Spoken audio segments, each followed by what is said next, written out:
Yo, watu wangu wa tu bongo, karibu kwenye makala nyingine kali zaidi. Leo hii tunakupeleka kwenye safari ya viwanja vikubwa zaidi Premier League, mahali ambapo kelele za mashabiki hutetemesha ardhi na presha ya mchezo mara zote upaa juu zaidi ya kiwango cha kawaida. Hii ndio listi ya viwanja 10 vikubwa zaidi katika ligi ya England msimu huu wa mwaka 2025-26. Na bila kupotezea wakati, basi moja kwa moja tuanze kuangalia kiwanja namba 10 mpaka namba 1. Hakika hii itakushangaza zaidi kwa sababu kiwanja namba 1 kwa ukubwa wengi hawakuwahi kukifikiria. Twende kazi namna hii. Namba 10 ni uwanja wa Aston Villa, unajulikana kama Villa Park. Uwanja huu upo nchini England katika jiji la Birmingham. Uwanja wa Aston Villa, yani Villa Park, ulitengenezwa rasmi mnamo mwaka 1897 na mara zote umekuwa ukifanyia mabadiliko ya mara kwa mara kutokana na mahitaji na wakati unavyozidi kwenda.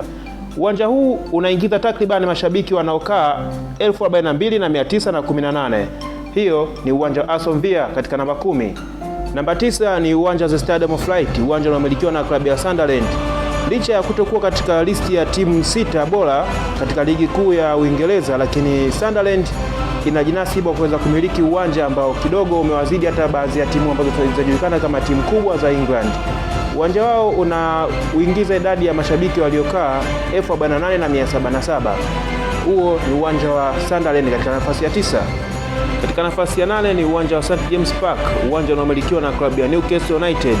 Uwanja huu ulitengenezwa mnamo mwaka 1892 na una uwezo wa kuingiza watu takribani 52,264. Baada ya kuvurugana na klabu ya Liverpool mwaka 1892, klabu ya Everton iliamua kujitenga na kutengeneza uwanja wake uliopewa jina la Goodison Park. Uwanja wa Goodison Park ulikuwa na uwezo wa kuingiza idadi ya mashabiki waliokaa 39,414. Uwanja huo ulitumika tangu 1892 mpaka ilipofikia mwaka 2025. Ndipo klabu ya Everton ikaona sasa ni vyema kutengeneza uwanja mpya, uwanja ambao unaweza ukakizi na ukaendana na hali ya hewa sasa hivi na mabadiliko ya kisoka. Ndipo wakaamua kutengeneza uwanja mpya uliopewa jina la Hill Dixon. Uwanja huu una uwezo wa kuingiza mashabiki 52,769. Hivyo kwa idadi hiyo ya mashabiki inafanya uwanja mpya wa Everton kushika nafasi ya 7 katika viwanja 10 vinavyoingiza idadi kubwa ya mashabiki katika ligi ya England msimu wa 2025-26. Katika nafasi ya 6 ni uwanja wa soka wa Etihad, uwanja unaomilikiwa na klabu ya Manchester City. Uwanja huu uliojengwa katika jiji la Manchester nchini England unaweza kuingiza mashabiki wapatao 55,097. Uwanja wa Etihad ni miongoni mwa viwanja ambavyo vitakumbukwa mara zote, hasa kwa mashabiki wa klabu ya Manchester City. Ikumbukwe kwamba baada ya kusubiri kwa takriban miaka 44, mashabiki wa klabu ya Manchester City walishuhudia timu yao ikitwaa kombe la ligi kuu msimu wa 2011-12 katika uwanja wao wa Etihad kwa goli lilofungwa na Sergio Kun Aguero dakika za jioni kabisa, dakika za majeruhi, katika mchezo ambao ulikuwa mgumu sana upande wao, maana walikutana na Queen's Park Rangers. Mchezo haukuwa mwepesi, kwa hiyo kumbukumbu zitabakia daima katika uwanja huu wa Etihad. Nafasi ya 5 ni uwanja wa Emirates Stadium, uwanja unaomilikiwa na klabu ya Arsenal, mabingwa mara 13 wa kombe la ligi kuu nchini Uingereza. Arsenal walianza kutumia uwanja wa Emirates Stadium mnamo mwaka 2006 baada ya kutumia uwanja wa Highbury kwa takribani miaka 93, kuanzia mwezi Septemba 1913 hadi mwezi Mei mwaka 2006, ndipo wakahamia katika uwanja wao mpya, uwanja wa The Emirates, uwanja ambao una uwezo wa kuingiza takriban mashabiki 60,704. Katika nafasi ya 4 ni uwanja wa Anfield, uwanja unaomilikiwa na klabu ya soka ya Liverpool, mabingwa mara 20 wa kombe la ligi kuu nchini Uingereza. Uwanja huu ulijengwa mnamo mwaka 1884, hapo awali ukijulikana kama uwanja wa nyumbani wa klabu ya Everton, hadi pale mwaka 1892 baada ya kuanzishwa kwa klabu ya Liverpool na Everton kuamua kutumia uwanja wake wa Goodison Park, ndipo ukakabidhiwa rasmi kuwa uwanja wa klabu ya Liverpool.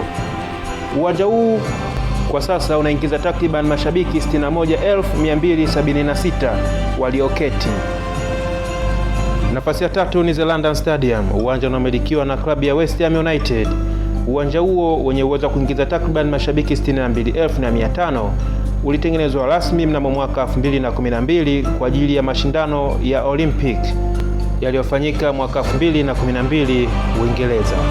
Lakini kabla ya kuhamia katika uwanja wa The Olympic Stadium au London Stadium, klabu ya West Ham ilikuwa ikitumia uwanja wa Borough Ground au Upton Park kwa takribani miaka 100.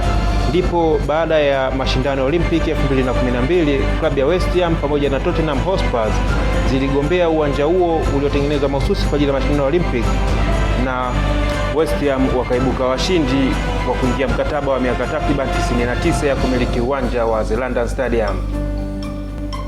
Nafasi ya pili ni The Tottenham Hotspur Stadium, uwanja unaomilikiwa na klabu ya Tottenham Hotspur. Uwanja huo uliojengwa katika jiji la London unaweza kuingiza takriban mashabiki walioketi 62,850. Uwanja huo ulikamilika na kuanza kutumika rasmi mnamo mwaka 2019, lakini kabla ya kuhamia katika uwanja huu, Tottenham Hotspur walitumia uwanja unaojulikana kama The White Hart Lane kwa takriban miaka 118 kutoka mwaka 1889 mpaka 2017.